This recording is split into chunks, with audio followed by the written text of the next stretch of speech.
We don't want to take people into our country that we don't want. It's become a hot-button issue in the U.S. 2016 presidential campaign.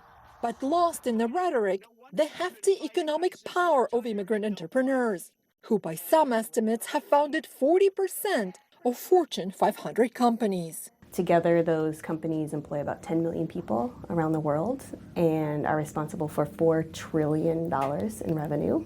Research by the Fiscal Policy Institute also shows that while making up just 16% of the labor force, immigrants own 28% of so-called mainstream businesses, like grocery stores, barbershops, and gas stations, pumping the much-needed lifeblood into struggling post-industrial cities across the Rust Belt. I like to call this our adult line of piñatas. Dulcelandia, or Candyland, is run by a family of Mexican immigrants who now own 4 stores in Chicago specializing in Mexican sweets. My dad came over 40 years ago, and it was one of those, I'll do anything I need to be successful and to start a business.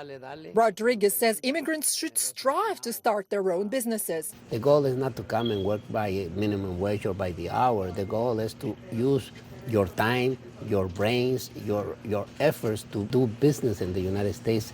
That is the goal.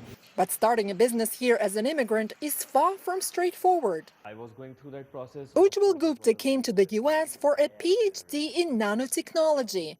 His immigration status became a roadblock when he wanted to start a software business that helps students prepare for tests. Although I had a PhD from the United States, where the US government, taxpayers, invested more than $1 million in my PhD, there was no way for me to start a company.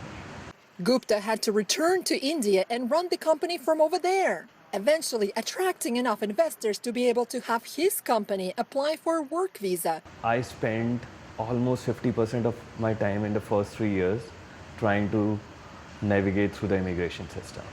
Imagine if I would have spent that time growing the company. More than half of students at U.S. universities with graduate degrees in science, technology, engineering, and math are foreign-born. But after graduating, the United States offers them no clear path to stay here and start a business. A loss of top talents, experts say, in a highly competitive global economy. Roza, Kazan, CCTV, New York.